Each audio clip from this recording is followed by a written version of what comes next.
சாட்சாது தேவி இல்லாத போனால் இந்த பிரபஞ்சத்துல ஒரு சின்ன வஸ்து கூட அசையாது அப்படிங்கிறதா.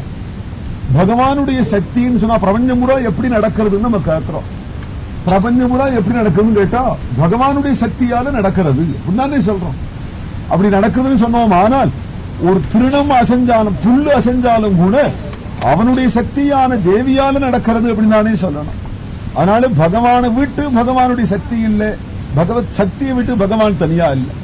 லோகத்தில் எப்பொழுதும் சக்தி சக்திமான் ரெண்டு சேர்ந்தேதான் இருக்கு. இதுல அபேதத்தை பார்க்கலாம்னா, ஏன்னால் சக்திமான் இப்போ நான் பேசுற சக்தி எனக்கு இருக்கு, பேசுறேன்.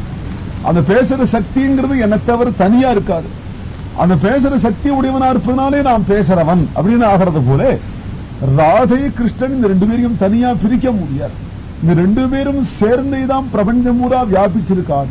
ஸ்ரீ விஷ்ணு புராணத்துல லட்சுமி நாராயணால் சேர்ந்துதான் பிரபஞ்சம் பூரா வியாபிச்சிருக்காள் அப்படின்னு ஒரு அத்தியாயம் பூரா சொல்லப்படுறது. அதே போல சேதனா சேதனம் சர்வம் ராதா கிருஷ்ணமயம் ஜகத். இந்த ஜகத்து பூரா சேதனம் அச்சேதனம் ரெண்டும் பின்னிட்டு நிற்கிறதே. இது பூரா என்னடா அப்படின்னு கேட்டா ராதா கிருஷ்ணமயம் அப்படின்னு பார்க்கணுமா. அப்படி பார்த்தோம்னால் ஒவ்வொன்றுக்கும் அந்தரியாமியாக சக்தியாகி ராதையும் சக்திமானாக கிருஷ்ணனும் இந்த ரெண்டு பேரும் ஒவ்வொருத்தருக்கும் அந்தரியாமியா இருக்கிறதுனால்தான் ஜீவகோட்டிகளாகிய நாம் கண்ணை திறந்து பார்க்கிறோம், நடக்கிறோம், பேசுறோம், முதலிய சகல காரியங்களும் நடக்கிறது. திருணமபி நச்சலதி பவதீம் த்யக்த்வா த்ரிஜகத்காரணி பாலயமாம் திவிஷத் பிருந்தார்ச்சித மிருதுச்சரணே திவ்ய ஸ்வரூபிணி பாலயமா. ஜய ஜய தேவி நமோஸ்துதே ஜகதாம் ஜனனி ஸ்ரீராதே. ஒரு சின்ன திருணம் உண்டே, அது முதற்கொண்டு பகவத் சக்தி இல்லாத போனால் அது முதற்கொண்டு அசையாது. அப்படி கேனோபனிஷத்துல இது விஷயமா ஒரு சரித்திரம். தேவர்கள் எல்லாரும் அசுரர்களை ஜெயிச்சு விட்டு நாங்கள் அசுரர்களை ஜெயிச்சுட்டோம் அப்படின்னு சொல்லிட்டு வராலாம். தேவர்களுக்கு ஜெய், தேவர்களுக்கு ஜெய்ன்னு சொல்லிட்டு வரார். இப்படி சொல்லிட்டு வரும்பொழுதே வர பாதையில திடீர்னு ஒரு ஜோதி பிரிஷா தெரிஞ்சது. அதுல ஏதோ ஒரு யட்ச ரூபம் தெரியறது. பேரெல்லாம் பிரமிச்சு நின்றுட்டார். யார் பாதையில நிக்கிறது இந்த யட்ச ரூபம், விசாரிச்சுட்டு வா என்று சொல்லி வாயு பகவான அனுப்பிச்சு. இந்த வாயு பகவான் இங்க போய் யார் நிக்கிறது, நீ யார்? எனக்கு மாதரீஸ்வரான்னு பெயர், ஆகாசத்தில் சஞ்சரிக்கக்கூடியவன் வாயு பகவான் சொல்லுவார். எந்த வஸ்துவையும் அசைச்சு விடுவேன். அப்படியா, நீ இதை அசை பார்ப்போம் என்று சொல்லி அந்த யட்ச ரூபம் ஒரே ஒரு புல்ல புடுங்கி எழுத்தாவில போட்டுதான். சர்வ வேகத்தோடைய அந்த வாயு பகவான் அதுல பிரவேசிச்சும் கூட அந்த புல்ல அசையவே இல்லை, அப்படியே நிற்கிறது. உடனே திரும்பி வந்து அது என்னதுன்னு தெரியல, அந்த யட்சரூபம் என்னதுன்னு தெரியல, அது புல்ல போட்டு அதை கூட அசைக்க முடியல என்று வாயு பகவான் திரும்பிட்டார். அப்புறம் அக்னி பகவானை கூப்பிட்டு நீ தெரிஞ்சுண்டு வா என்று அனு. அக்னி எதிரில வந்து நிற்கிறார். யாரு நீ யார் என்று யட்சரூபம் கேட்கிறது. எனக்கு அக்னின்னு பெரிய எந்த பொருளை போட்டாலும் பொசுக்கி விடுவேன். அப்படியா, நீ பொசுக்கு பாப்பணும் ஒரு புல்ல பிடிங்கி போட்டு. இந்த புல்ல எல்லா வேகத்தோடையும் அந்த அக்னி பூரா பாஞ்சும் கூட அந்த புல்லு பச்சை பசேன்று கொஞ்சம் கூட அது பொசுக்க முடியும். என்னாலையும் தெரிஞ்சுக்க முடியலன்னு திரும்பி வர தேவேந்திரன் தெரிஞ்சுக்கிறான்னு வரானா. அப்ப அந்த யட்சரூபம் மறைஞ்சு போச்சு. மறைஞ்சு போக தேவி ஆகாசத்துல நிற்கிறாள். அவள் வந்திருக்கக்கூடிய தேவேந்திரன் கேட்கிறான் தேவியை பார்த்து, இங்க ஒரு யட்சரூபம் நின்று இருந்ததே, அது யாரு, எங்க போச்சு, எங்க அப்படின்னு. உடனே தேவி சொல்றாள், நீங்கள் எல்லாரும் ஜெயகோஷம் போட்டுக்கொண்டு நீங்கள் நாம் தான் ஜெயிச்சோம் அப்படின்னு சொல்லிட்டு வந்தேளே, அந்த அகங்காரம் கூடாது. உங்களால ஒரு புல்ல கூட அசைக்க முடியாது அப்படிங்கறத காட்டுறதுக்காக தான் அந்த பரமாத்மா யட்சரூபத்தில் இங்க தோணி இருந்தார். உங்களால முடியலைங்கிறத காட்டுறதுக்காக. ஜெயம் யாருக்கு போடணும்? வாஸ்தவா நீங்கள் எல்லாரும் அந்த சர்வேஸ்வரனுக்கு ஜெயம் போட்டுன்னு வரணும். தங்களுக்கு ஜெயம் போட்டுக்கிறவன் தானே அசுராள். அதுபோல நீங்களும் தங்களுக்கே ஜெயம் போட்டு வந்தேனா அசுராளுக்கு உங்களுக்கு வித்தியாசம் தெரியலையே. இப்ப நம்மால ஒரு திருணத்தை கூட அசைக்க முடியாது, ஒரு திருணத்தை கூட பொசுக்க முடியாது. ஒரு திருணமா செய்யறத முதற்கொண்டு ஈஸ்வர சக்தியாலே அப்படிங்கறத தெரிஞ்சுக்கிற ஞானம் உங்களுக்கு வேண்டாமான்னு தேவி உபதேசிக்க, உடனே தேவர்கள் மகேந்திரன் திரும்பி வந்து தேவர்களை பார்த்து, நம்முடைய பெருமையால நாம் அசுரர்களை ஜெயிக்கல, நமக்கு அந்தரியாமையா இருக்கக்கூடிய சர்வேஸ்வருடைய பெருமையால ஜெயிச்சோம். அசுரஜயம் மட்டிலுமே ஒரு புல்ல அசைக்கிறது முதற்கொண்டு நம் பெருமையால் இல்லைன்னு தெரிந்து கொள்ளுங்கள் என்று உபதேசித்தான் என்று உபனிஷத்துல அழகான ஒரு கதை சொல்ல. திருணமபீண சலதி பவதீம் த்யக்த்வா. அகனம் ஈஸ்வர சக்தியான ராதாதேவி ஒவ்வொருத்தருக்கும் அந்தர்யாமியா இருக்கிறதுனால தானே நம்ம கைகால்லாம் அசைகிறோம். இல்லைன்னா இந்த வாக்கு பேசுறதுனால் உங்க காது கேட்கிறதுனால் அந்த தேவியினுடைய கிருபைதான். அவளுடைய கிருபையால் தான் நமக்கு இந்த வாக்கு பேசுறதே கைகால அசைகிறதே. பிரபஞ்சம் பூரா நடக்கிறதுனால் ஈஸ்வர சக்தி உண்டு. ஈஸ்வர சக்தியான நடக்கிறது அப்படிங்கிறதா சாட்சாது ஈஸ்வரனுடையதான ஒரு பிரவൃத்தி உண்டு. அவனை தவிர சக்தி வேறு இல்லை அப்படிங்கிறதுனால அவள் விஷயமா ஸ்தோத்திரம். சரசி ஜகத்யாம் பகுவித ரூப சராச்சர நிலையே பாலயமாம்.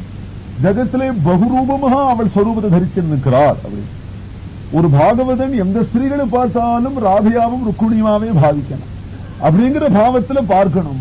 சாட்சாத் துகாராம் சுவாமி தனிமையா உட்கார்ந்துக்கும் பொழுது அவளுடைய ஸ்வரூப லாவண்யத்தை பார்த்து விட்டு ஒரு ஸ்திரீ அவளிடத்துல பிரேமையை அடைஞ்சார்.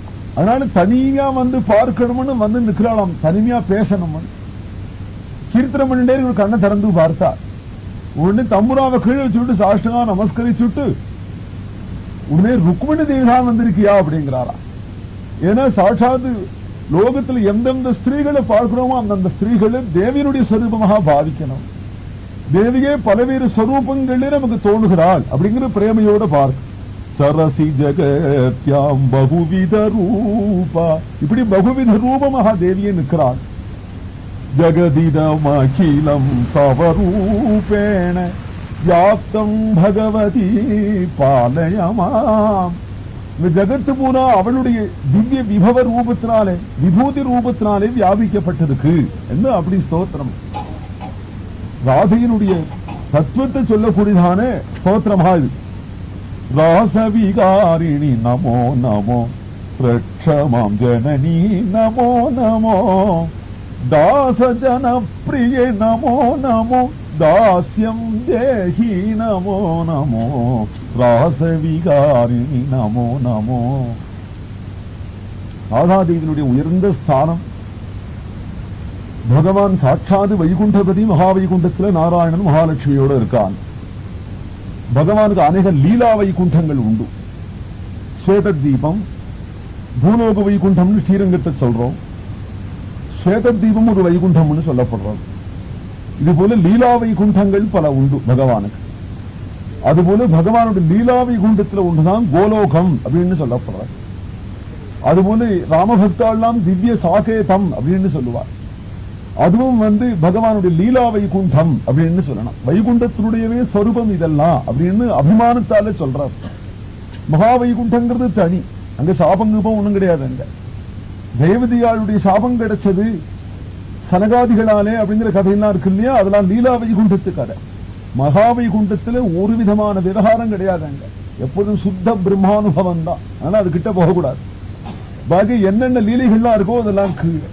அப்பேற்பட்ட பிரபுனுடைய திவ்ய தாமங்களுக்குள்ள கோலோகம் என்கின்றது பகவானுடைய அப்ராகிருதமான லோகத்திலே ஒரு லீலா வைகுண்டம். புராணங்கள்ல கோலோகம் என்கின்ற லோகத்தை பத்தி நிறைய சொல்லப்படுறது.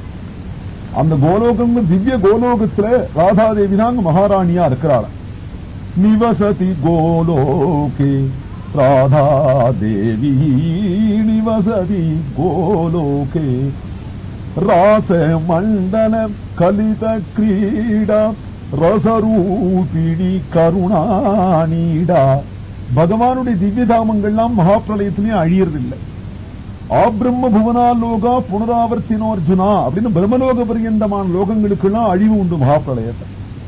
பகவானுடைய திவ்ய தாமங்கள் உண்டே அதெல்லாம் அழியாத சாஸ்வதமான. காரணம் என்ன? அதெல்லாம் அப்ராகிருதமானது, பிராகிருதமானது இல்லை அப்படின்னு சொல்றது. அப்பேற்பட்ட திவ்ய தாமத்துல கோலோகத்துல என்ன விசேஷம்னா வைகுண்டத்திலே சங்கச்சக்கர கதாதரா நாராயணனா இருக்கா. அதுபோல திவ்ய சாகேதத்துல ராமச்சந்திரமூர்த்தியா இருக்கா.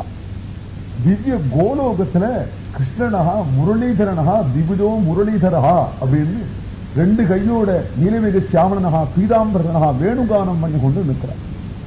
திவ்யமான மந்தார் சிந்தாமணி மண்டபத்தினுடைய அடியில மந்தார விருட்சம், அதனால ரத்ன கதிதமான திவ்ய சிம்மாசனம், அவன் திவ்ய சிம்மாசனத்தை நல்ல திண்டுல சார்ந்து கொண்டு கையில வேணு புல்லாங்குழோட கூட 2 கையோடு சியாமல வர்ணனகான் தலையில திவ்யமான மயிலருக்கு சொருகி கொண்டு பிரபு பக்கத்துல ராதாதேவி உட்கார்ந்து இருக்க கடைக்கண்ணால பார்த்து கொண்டு உட்கார்ந்து லலிதா விசாகா முதலிய அஷ்டசகிகள் பக்கத்துல இருந்து சேவை செய்ய எதிரில் நூற்றுக்கணக்கான மாடுகள் நிற்குமா இப்படின்னு கொண்டது.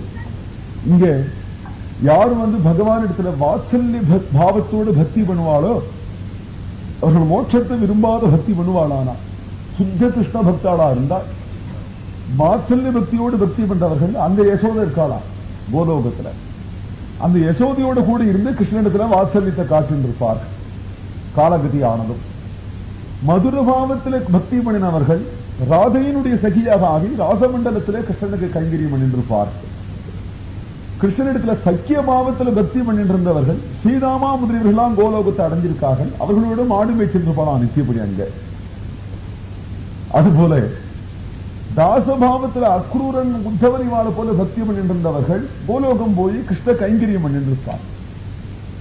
சுகாச்சாரியனை போல ஹிருதயத்துல தியானம் பண்ணிட்டு இருந்தவர்கள் அங்கேயும் போய் கோவர்தனத்துல தியானம் பண்ணிட்டு இருப்பார். பூலோகத்துல கோவர்தனம் பிருந்தாவனம் யமுனை முதலியெல்லாம் எந்த பூலோகத்துல தெரிஞ்சதோ இதெல்லாம் கோலோகத்திலிருந்து அதனுடைய சாயதான் பூலோகத்துல அடிச்சது என்று ரகசியம். கோலோகத்துல நித்திய பிருந்தாவனம் இருக்கு, நித்திய யமுனை இருக்கு, நித்திய கோவர்தனம் இருக்கு, அதெல்லாம் அழியாது.